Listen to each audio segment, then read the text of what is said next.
You're the one who I'm going to go to for, okay, so welcome everyone. This is the poster design workshop part 2, backed by popular demand from several faculty asked us to host this workshop again. I am Jessie Bowman. I'm the Student Program and Marketing Specialist in the Office of Undergraduate Research. And I am joined by my two lovely undergrad research ambassadors, Franny Salisbury and Katie Land. Tonight's workshop is going to actually be hosted by them, and I will be taking the back seat to tonight's workshop. So real quick before they get started, by a show of hands, or like thumbs up or like whatever emotion, how many of you all are presenting at Incur or Showcase? Okay. Okay, so Rebecca, let's see, Patrick, are you presenting at either of those? Yep. Okay, Jasmine. Hi. Yeah. Okay. All right. Perfect. All right. Well, wonderful. Well, for those who are just joining, again, my name is Jessie Bowman. I'm the Student Program and Marketing Specialist in the Office of Undergraduate Research. And our two Undergraduate Research Ambassadors are Franny Salisbury and Katie Land, and I'm going to let them introduce themselves. So Franny, if you want to go first. Sure. So my name is Franny. I am a senior. I'm a biology major, and I have 2 minors, one in neuroscience and one in psychology. I have been a research ambassador for this semester and last semester, and I've been doing research for about 3 years now. I do research in the Department of Biology under Dr. O'Hara, and yeah, I guess that'll do it for me. Hi, I'm Katie. I am a senior also, a bio major, pharmacology minor. Let's see what else. I have also been doing research for about 3 years, and I do research under Dr. Patrick Hannon in the OBGYN department at the College of Medicine. All right, perfect. Okay, so let's see. We'll let Franny kick us off for the poster, explaining her poster. Yeah, so this is just an example of a poster. This is my poster for Incur, actually. And so this is just the poster I did, like, based on our research. We followed the traditional kind of outline that you want to have for a poster. So really large title at the top, and then we have 2 columns, obviously, and what starts at the top left, works its way down, and then goes back up on the right, works its way down. So kind of the classic setup. One thing is we try to limit as many like words as possible. So you want to have a lot of white space, really big figures that are easy to read, not too lengthy of paragraphs or anything like that. And so that's kind of like what I tried to accomplish with this poster. I tried to keep things neat with like the columns having similar, like the box sizes all being the same, and everything like lining up pretty well. That's kind of like something that I'm really like OCD about, almost like wanting everything to be the same dimensions. And so that's kind of like some of the main points I looked at when creating this poster, and kind of like a little overview on how I created it. So yeah, obviously it's not perfect, but this is what I have to come with. Okay, so why is poster design important? Your poster, especially when you're doing poster presentations or oral presentations, when people come up and look at your poster, they're essentially like looking for your poster to tell the story, and then you are going to supplement your poster. So you want to be able to effectively communicate what you've done and really tell a story with it. So the most important questions to answer with this, is you want to be able to make sure your poster can answer what research question specifically are you looking into? Why is this research question important? Why should anyone care about the research you do? What specific methods did you use to conduct this research, and why are these unique to your project or important, or how are they different from other projects? How does this relate to other findings in your field specifically? And then what comes next? Like what is your lab looking into next?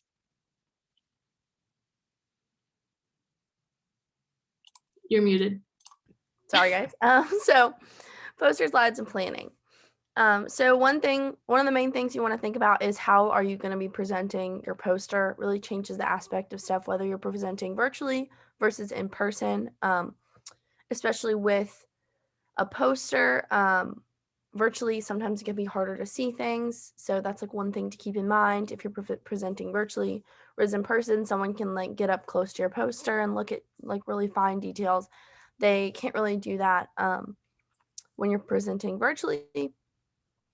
So you want to choose, like once you've decided what format that you're presenting in, you want to choose a poster style and size. Size is very important. This was actually something that I did this year. So I was supposed to present last year in Incur, but it got canceled. And so this year I decided I was just going to edit my poster from last year and use it again for this year. Well, I didn't realize that the dimensions had changed. So I did all this work on my poster, went to go submit it, and it was the wrong dimensions. And changing the dimensions, it may not seem like a big deal, but it takes a lot of work to reformat everything. So definitely like pay attention to what dimensions your poster need to be in, and then decide whether you want to do like a more traditional layout or something different. We have some examples towards the end. And then the next thing is what format you're going to use to create your poster. PowerPoint is definitely the best way to go here. It's the least glitchy. It's the easiest to use. But I've worked on a poster with like partners and like before. And so Google Slides is easier in that sense where you can have multiple people editing it at once.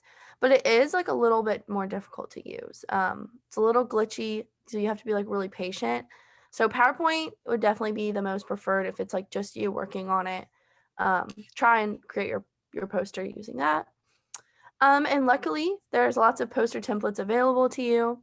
You can follow this link, and there's like plenty of different types of formats in different dimensions. So if you have no idea where you want to start, that would be a great starting point for someone. Do you want me to go there, Franny? Yeah, we can take a look at it. Okay.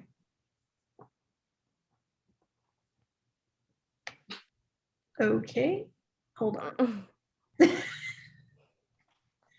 Go to resources, and then you scroll right to here to posters.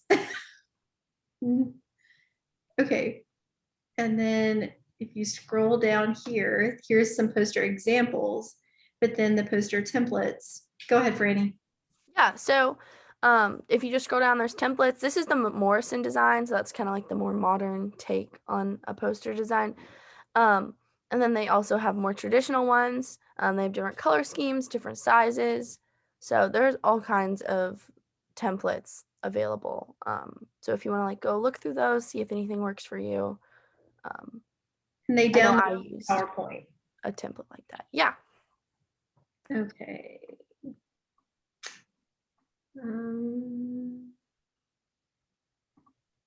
There we go. Okay. Okay. So when planning your poster, I kind of already mentioned that you want it to be effective in telling your story. So you need a really good design. And another thing is you want to kind of focus on one concept or question for your poster. So for example, like my lab studies a certain class of chemicals and their effects on ovulation and like multiple different pathways that are affected in ovulation. And this is a case with a lot of labs, you're looking at multiple different concepts. So it's really important to narrow down one specific concept. So like, for example, I looked at how these chemicals affect hormone production only, when in reality, we look at like hormone production, gene expression, and everything else. So in addition to that, your poster should also stand alone. So like I said, you want to be your voice and your little like talk that you give with your poster, your presentation when you give it, wants to supplement the poster. So this means that someone, if you're not standing there, someone should be able to come up, look at your poster and understand what you did. I think that's pretty much it for that. So this is like, I know we've looked at this before and also with the online with the templates, but this is the traditional design layout. So this one on the left is like the more like kind of normal one that you're gonna see all the time, which is like what I used. You want to have like a classic flow, goes from left to right, top to bottom. Mine only had 2 columns, but this one has 3. You can kind of like edit it to fit your like what your graphics need based on that. And then this one on the right is really cool. It's still the traditional design, but it's something like a little bit more unique depending on what your research is. You can really design your poster to fit like what you're doing. And so if your graphics or the story you want to tell don't fit into this left, like very square general like template, that's okay. You can make it your own. It's not like, you know, set in stone, but the one on the left is something, you know, a lot of people do use. But yeah, these are 2 really good examples of what a traditional design and a great poster design would look like. Okay, and this is the MORRISON design layout. I honestly really like this one because like with the traditional one, I just feel like it's a lot more common.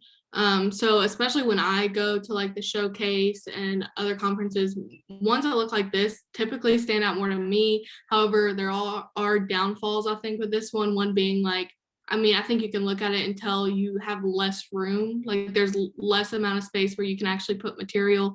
And a lot of times, you know, research at institutions like the University of Kentucky, they're very complex projects, but I do think this is a really great one too. And so these are just some examples of that.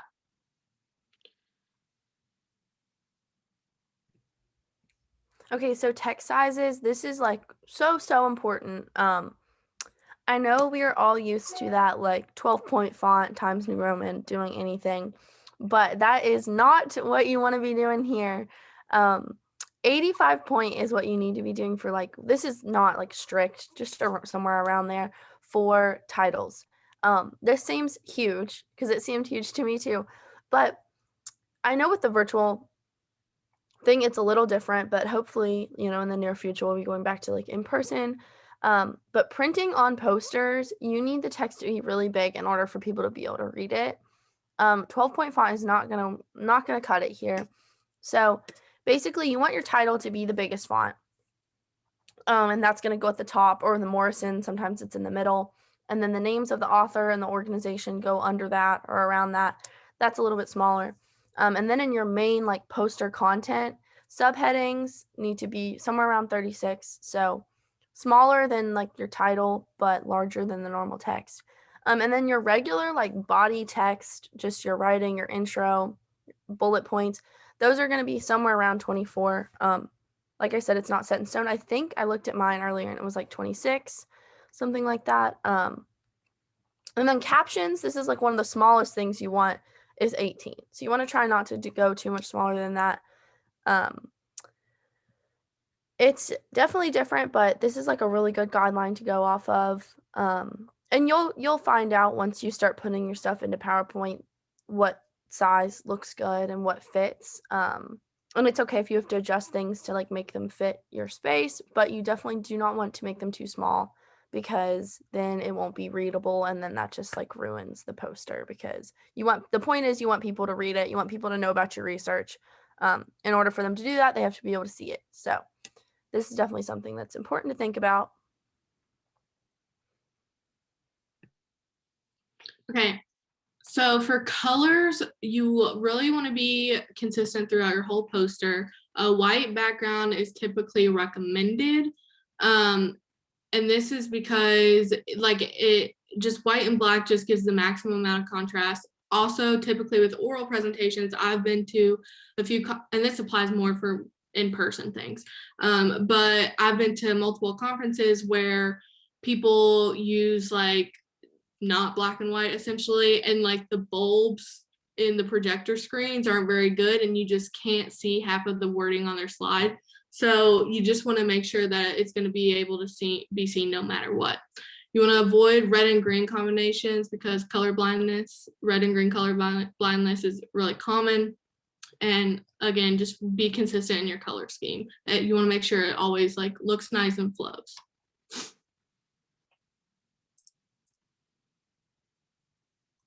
For the graphics and photos, now that we've gone over like text and colors, same thing with like the text, it goes for the photos. You want them large enough to be seen. And so you want them, like a good rule of thumb to use is that you want the photos to be able to be seen from 3 feet away, especially with like graphs. If you are like using data into a graph, sometimes it can be really hard to see like the little lines and like the units that you're using on the sides. You want to make sure your graphs are large enough where people are going to like, be able to like read them and see what's going on. And on a poster, the graphics are really the most important thing. They really should be like the center of attention for your poster, and then the text should be supporting that. It shouldn't be like, you know, a paper with like a little tiny picture supporting the paper. It should be large graphics and then your text around that to kind of summarize what the graphics are telling you. You want to make sure that you use heavy lines and tables and graphs for easy viewing. Same thing, it's just so people can see. You want to be able to see where each graph like ends, where the next one begins. You don't want any confusion there. I know for me it was really difficult to try, and because you want to save room, because it is easy to get like wordy in your text. So you want to make your graph smaller in order to make room for that, but you really want to try and avoid not doing that. I know at least in my graphs, there's like really tiny like asterisks to indicate significance and stuff. And those are important. So you want to make sure that those are big enough for people to see. So definitely focus on the graphs and make them large enough. Okay, so this is just basic info for like what needs to be on every poster and every presentation. Obviously your title, the authors. So in that photo, you can see this is like the top of a poster. So you have the authors, Christian, Ian, and Suzanne. Those are typically the people that work directly on the project. There's usually also like an acknowledgement section somewhere where you can include other like labs that maybe you collaborated with and grant funding, because that's also important to give them credit. And always you have to have the UK logo, and sometimes they change, so you'll have to make sure you have the right UK logo. What about your department logos? College of Medicine. Like, what do you mean? Like, where You have to are they have, changing? well, Oh no, yeah. Yeah, I've always been taught like it has to just have one logo that is all of them. So like the logo I use is like says UK on it, and then it says College of Medicine, Department of Obstetrics and Gynecology. I know multiple, or people do sometimes multiple different ones. I guess that's pretty much just preference, but you have to have one that accredits all of your like departments that you're within. Okay, thank you. Okay, so moving on to like the main content. It's kind of like any paper or lab report. If you've ever written a lab report, you want to include all the main points. So you want to have like an intro, and I think it's really important to have like your hypothesis or like main point either bolded or just like in a very easy to find location, like the beginning or the end. That way people who are like really quickly just looking through posters can find in your intro section what the main point is, and not have to read like a whole paragraph. And so I know for my poster, I usually just like bold the hypothesis at the end or something like that, but that's not like a requirement. You can kind of do it however you want, but you definitely want some sort of introduction with like background, important information for people to understand what's going on in your research. And then methods.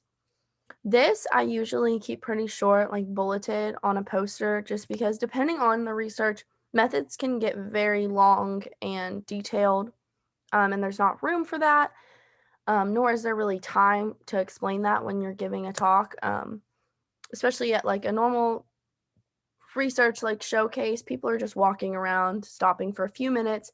You don't want to have to sit there and explain what neuropathological like sandwich ELISA you know, you don't want to like sit there and explain every detail. So you kind of want to have like a bare bones like general methods for what you did. I usually use bullets, but you don't have to. You can put it in paragraph form too. And then data and results. This is probably going to be like the largest section because this is where your graphics are mainly going to go.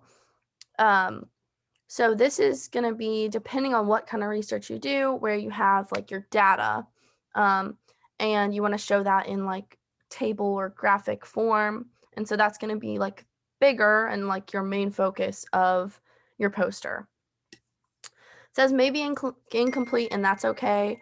I am definitely running into that right now because I'm in the middle of doing my capstone project. And so I don't have all my data ready yet.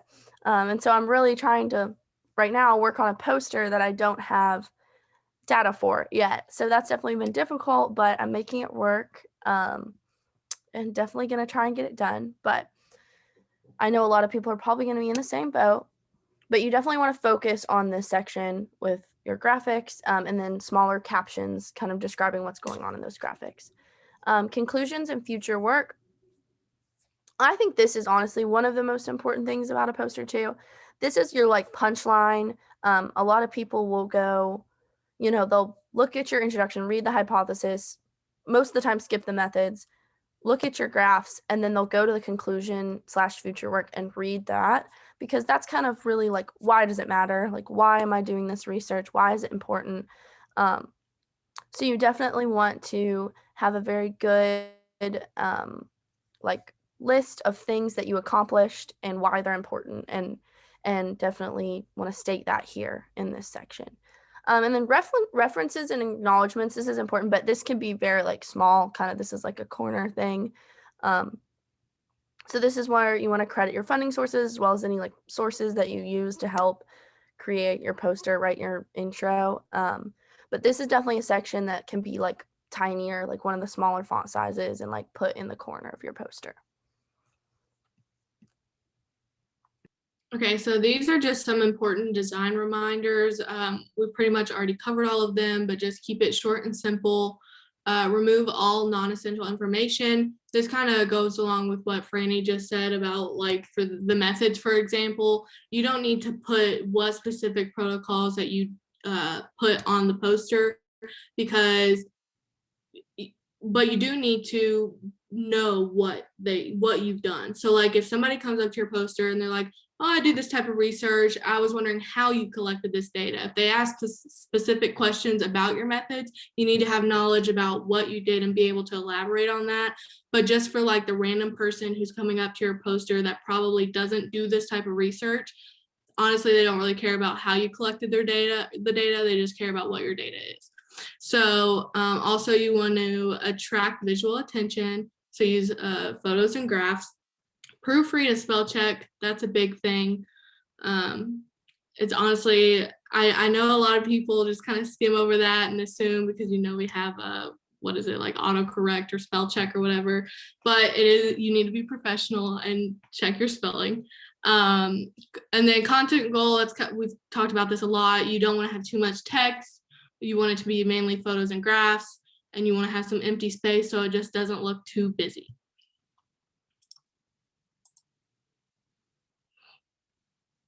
Okay, so this is always fun. So what we're basically going to do is, so we've talked about kind of like the general rules, like what you want to do when you're creating your poster. And so now we have this, and we also have another example. And so we're going to kind of apply the guidelines that we've talked about and just kind of like brainstorm about what we think is good about this poster and what we think could be improved on. So if we have anyone that notices anything, this could be like good or areas of improvement. If anyone wants to maybe like volunteer and say something. This is the engagement part, you all. I think all of the images on it are really good. One thing I think would be better would be to avoid the red color, like you mentioned with the red-green color blindness. Yeah, no, that's perfect. Yeah, I think it does do a good job of having a lot of visuals. Like it's definitely more graphics than it is writing. So that's awesome. But the color scheme is not ideal. This would be something that'd be hard to see for someone who is red-green colorblind. So definitely want to try maybe change the color scheme there. Anyone else see anything? Notice anything?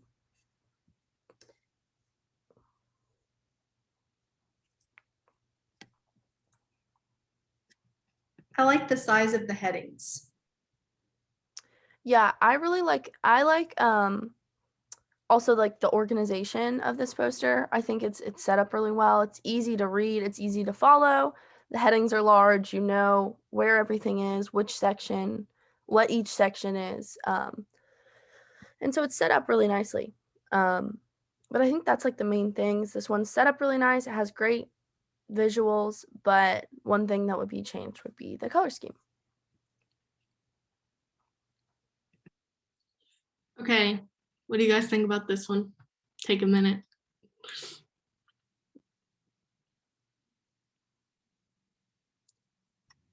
I definitely would say, obviously, like the red and green color scheme, and then just looks like a lot coming at you and hard to go with the flow and understand things. They did try to like box it in, but I don't think that did much help. I would agree. Again, the green you need to avoid. The text is also very small. And my main issue with this is I don't know where to start, to be honest with you. I don't know what to look at first. That's a major problem. Any other comments? I think it's also missing the UK logo. I don't see it on the poster. That is true. I don't know if this is a UK poster. Yeah, it's Jessie's shaking her head no. But if it was, we need a logo on there for sure. I think the headings could definitely be larger.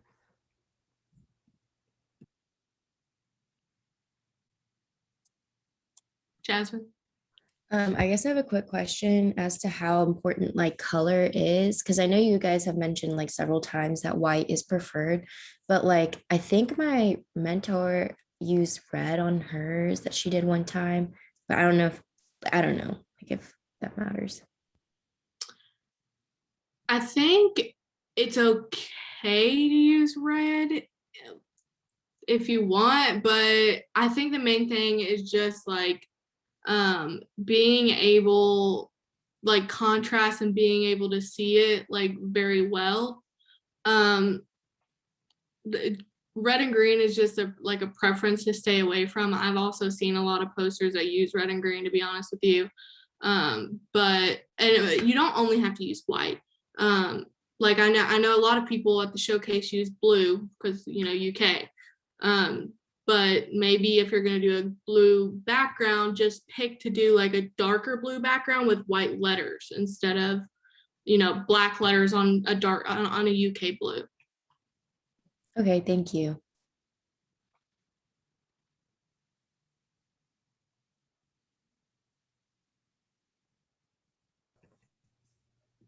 Okay, so some tips and important reminders. So this is definitely something important. You must have your mentor's approval. Honestly, like you should keep your mentor like updated with every step of the way. I know mine always like read over my poster. I send them updates. I even do like a little bit. We have like a journal club / weekly meeting, and I usually will do like a brief kind of practice presentation the week before I'm presenting. And then consult with people outside your field. Does it make sense to them? This one I cannot stress enough. I don't know how many times. I mean, my roommates are probably experts on my research by now. I always make them listen to like my presentations.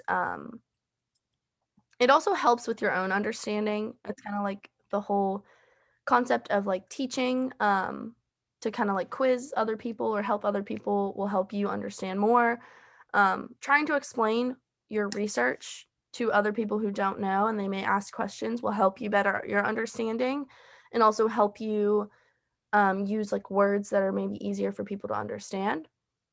So this is definitely important to practice your presentation, let other people look at your poster, just to kind of help you, let them like give you critiques and let them tell you, I don't know what this is talking about, and make sure you can explain it before you get in front of, a crowd of people at a showcase.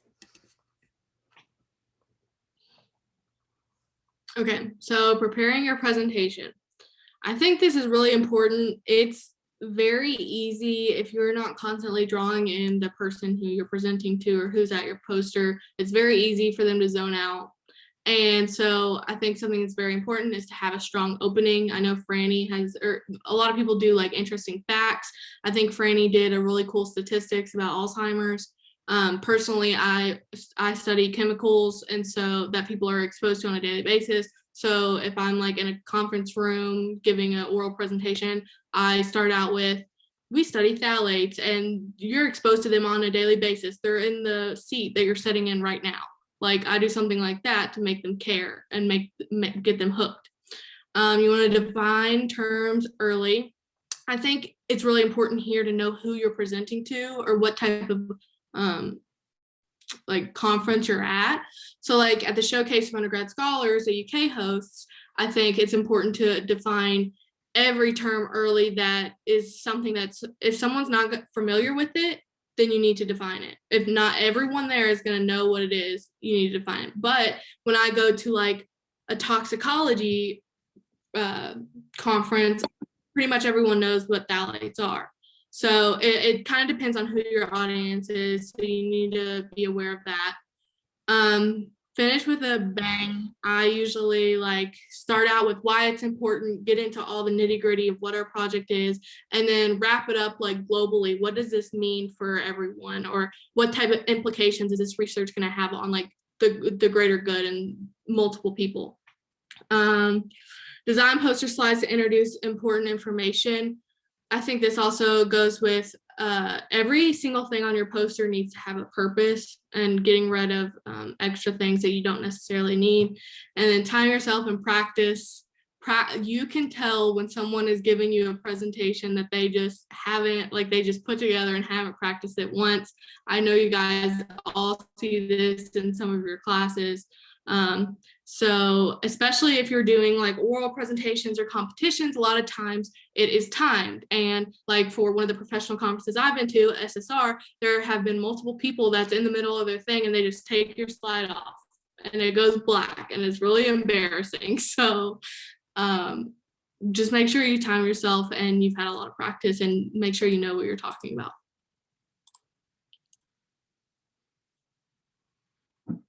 All right, so when you're actually presenting your research, you want to be, this is just goes for honestly like any presentation that you're giving. You want to be excited about your research. You want people to want to listen to what you're talking about. If you don't sound like you want to be talking about it, then they're not going to want to listen either. This is, I mean, it is exciting. You put a lot of work into your research, and this is your chance to like show other people how hard you've worked, what you've done, and why it matters. So definitely try and showcase like how excited you are and how much work you've put into it. Speak with confidence. You're the expert on your research. No one else is the expert on your research because it's what you've done. So you want to be confident in knowing that this is what you've done. You know what you know. You've put in the work. And if you mess up, like no big deal. Just keep going. Just make sure you put in the practice. That way you can speak with confidence when you're presenting. You want to make sure you're explaining the equations and graphs. Like we talked about, not everyone's going to be an expert like you. So you want to make sure you're taking the time to easily explain like what's going on in your poster. That way that people will actually take home the message that you want them to. Relax and breathe. This is important. I definitely get really nervous when talking, like presenting in front of a large group of people. I feel like my heart is going to beat out of my chest. And so it's definitely good to take a moment and just like collect yourself before you get going. Stop in the middle, take some breaths. You don't want to like rush through it. And acknowledge the people who supported your research. You couldn't be here without, you know, your mentor or like a PhD student you might work under. So make sure you give them the credit, like where credit is due. And so that's definitely important. It's going to be on your poster.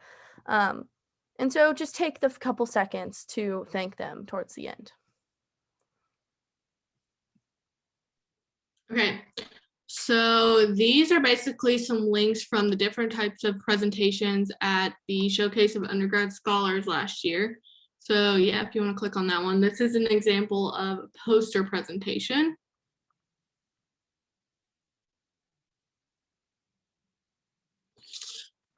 So this is, if you guys remember, more of like the MORRISON type poster. And this is what are we using a different one for the showcase this year? Didn't you say it's a different like company, or is the layout? No, this is the same platform that we'll be using this year. So if you guys everyone that's uploading their project for Showcase, this is what each presenter's page will look like. So yeah, that's just a good idea of what it's going to look like. I will say, using some of the techniques that we've talked about today, I wish that this poster had a few more graphics, but again, I really like the idea of this style of poster because I think it's really different. So this is just like more of your traditional poster presentation that you would do in person. You would just have your poster sitting there. And is this a video at the top of her audio? I think it, yeah. Yeah, this is her actually where she uploaded her presentation. She presented it in Zoom and then just uploaded that presentation so that anybody that didn't see her present live could go to her project page and then see her presenting about her research. And this year, everybody that is presenting at Showcase has the same opportunity. Are you ready for the next one? Yep. Okay. And then this is the first type of oral presentations. You can either do one more of like tells a story and is more of a PowerPoint format, or you could do one that kind of mimics more of a poster presentation. So obviously you can do both of these types at the showcase, but you just need to pay attention to the conference that you're presenting at, because they might have different guidelines of the type of style of presentation that they require. And so this one also, I want to mention, you need the UK logo on every slide. And Maria she essentially just took her poster and turned it into the slides. Whereas this one, here we go. I'll play it, but I'll turn off the sound. Yeah, so this one kind of tells more of a story. I think it needs to be as you guys can see, there's not well, there is a little there. There's not too much text, so I think it needs to be supplemented more with audio, which you're doing an oral presentation, so that's expected. But this is just a different type of style that you can do also. Yeah. Okay. Does anybody have questions about that?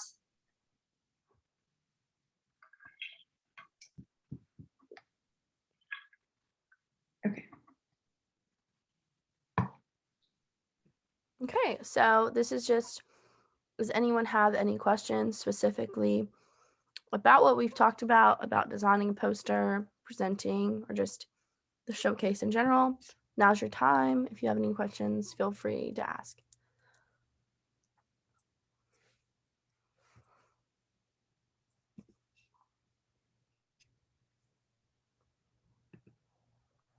No questions?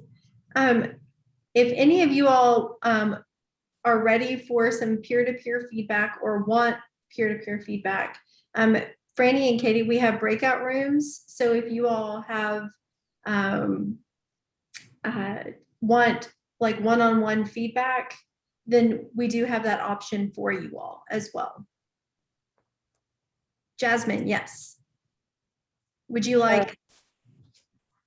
Oh, I wasn't sure if this is answered already, so I'm really sorry if it was, but is there any way we can access these slides that you all presented? Yes, this has been recorded and will be uploaded to YouTube, and then we can I can email the slides as well. Thank you so much. Absolutely. Are you all still in the planning process of your poster or your slides? I personally am. I still have to talk to my research mentor about how she wants me to like cover everything. But in terms of like what I want to talk about, I feel like I have a general idea. I just haven't really thought about my poster as much as I probably should have. So was this helpful?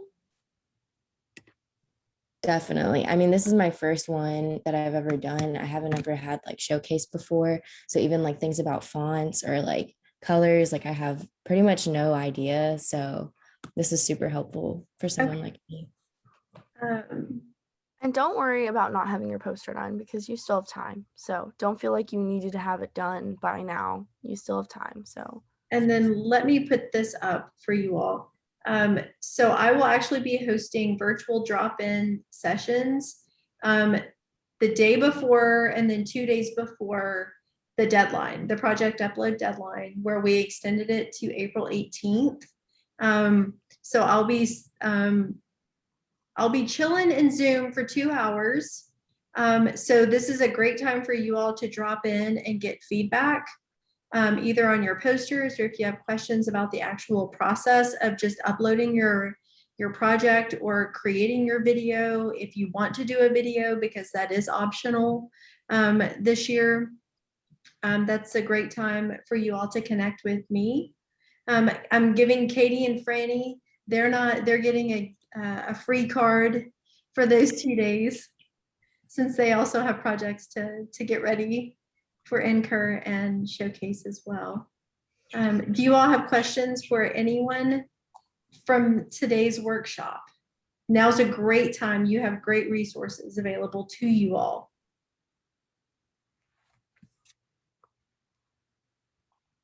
I have one question. Sure. So if we do create a video, is that just going to be like shown beside our poster or whatever, or do we still present our poster live, or how does that work with the video? So you will actually be presenting your project live on Zoom during the showcase. Your video will be uploaded with your project to that virtual symposium project page. So if anybody misses seeing you present live, they can go directly to your project page and still see your video about your research. And you all, that symposium project page is yours to keep. That URL is specifically for you. You all can add that to your CV. You can take that with you. So that's a great opportunity for you all to upload that video just to archive your research, honestly. Okay, thank you for answering that. Absolutely. So yes, you all will be presenting live. I'll get to see you all. Questions about that? Do you all have any questions about Showcase in general?